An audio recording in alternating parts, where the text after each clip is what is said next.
Okay students, now let's start with winds. आज हम लोग विंड्स के बारे में पढ़ेंगे। Now winds are caused by the horizontal movement of the air because of the uneven heating of the earth. Winds क्या होती हैं? विंड्स कैसे ब्लो करती हैं? जब हॉरिजॉन्टल मूवमेंट होता है एयर का। हॉरिजॉन्टल मतलब जब आपकी ऐसी एयर मूव करती है, सामने की तरफ एयर मूव करती है, तो वो आपकी कहलाती है हॉरिजॉन्टल मूवमेंट। तो जब हॉरिजॉन्टल मूवमेंट होता है एयर का, तब क्या होता है? बिकॉज ऑफ, और हॉरिजॉन्टल मूवमेंट क्यों होता है? Because of the uneven heating of the sun. क्योंकि क्या होता है, जो हीटिंग जब अर्थ की क्या होती है, अर्थ का हीटिंग कभी कभी अनइवन होती है, कभी कम होता है, कभी अर्थ ज़्यादा गर्म होती है, कभी ज़्यादा ठंडी होती है, तो कभी कम ठंडी होती है। तो इसकी वजह से जो एयर का मूवमेंट होता है वो हॉरिजॉन्टली होता है। Due to the difference in air pressure at two places winds are generated. और जब दो जगह के एयर प्रेशर में अगर डिफरेंस निकाला जाए, डिफरेंस होता है, तो विंड्स जनरेट होती हैं, तो हवा चलती है।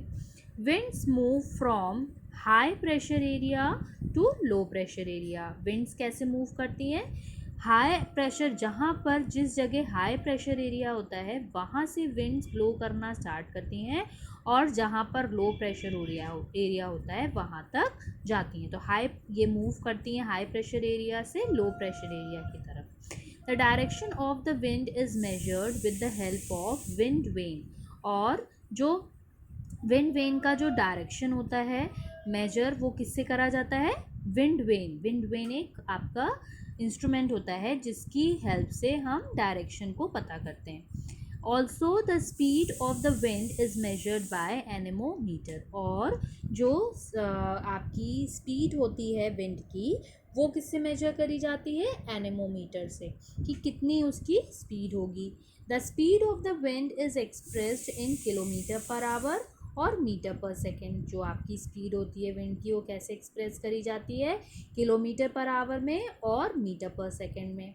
Winds carry heat, moisture and dust with them over great distances around the earth. जो विंड होती है वो अपने साथ क्या क्या लेके उड़ती है? क्या क्या, जब हवा चलती है, जो हवा होती है उसके साथ साथ क्या क्या चीज़ें उड़ती हैं? पहले तो हीट, जो गर्मी होती है वो, फिर जो मॉइस्चर, जो हमारे एटमॉस्फेयर में मॉइस्चर होता है वो भी, और उसके साथ साथ डस्ट, धूल। ये तीनों चीज़ें विंड अपने साथ कैरी करके चलती है with them over great distances around the earth.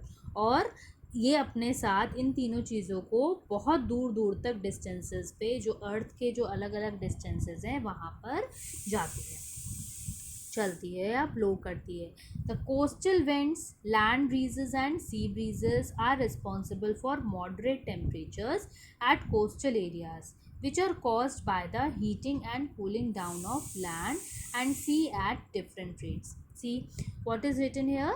The coastal winds. जो coastal winds मतलब ऐसी winds जो आपकी समुद्र के आसपास जो हवा चलती है। कोस्टल एरियाज़ क्या होते हैं? जितने भी समुद्र के आसपास वाले एरियाज़ होते हैं, पानी, जितनी भी आपकी वाटर बॉडीज़ हैं उसके पास के वाले जितने भी एरिया होते हैं वो कोस्टल विंड्स कहलाती हैं।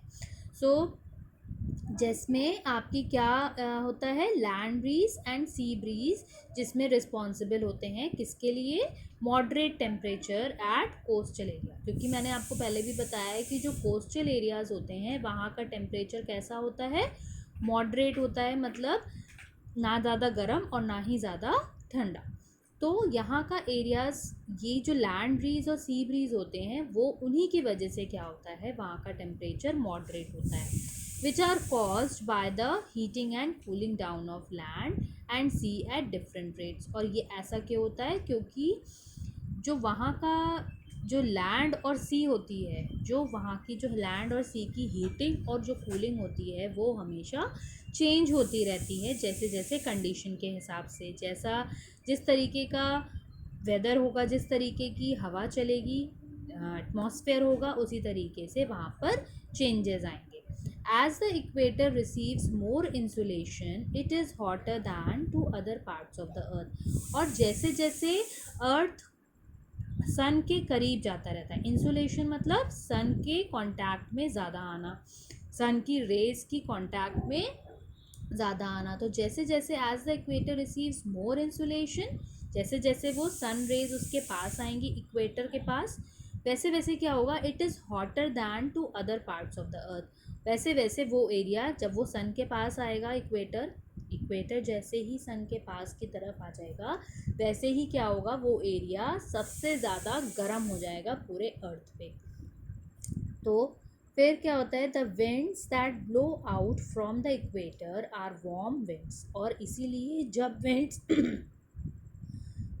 जब विंड्स आपकी इक्वेटर से होते हुए ब्लो करती हैं तो वो क्या बन जाती हैं, वार्म विंड्स, यानी कि गर्म हवा बन जाती हैं। क्योंकि वो क्या होता है, जब इक्वेटर के पास सन होता है तो इक्वेटर के पास वाले जितने एरिया होते हैं वो क्या हो जाते हैं, बहुत गर्म हो जाते हैं।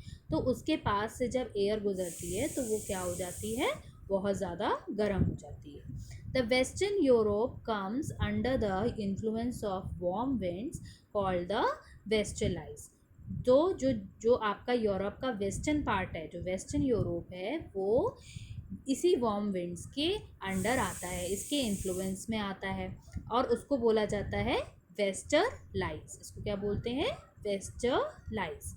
This makes the area warmer than it would have been otherwise, और इसीलिए वो वाली जो जगह है, जो वेस्टर्न यूरोप की जो प्लेस है, वहाँ वाली प्लेस बहुत ज़्यादा गर्म हो जाती है, और मतलब और जो आपकी प्लेसेस हैं अलग अलग अर्थ में, तो उससे कंपेयर किया जाए तो जो वेस्टर्न यूरोप वाली प्लेस है, वहाँ का जो एरिया है वो बहुत ज़्यादा गर्म हो जाता है। So students, that's all for today.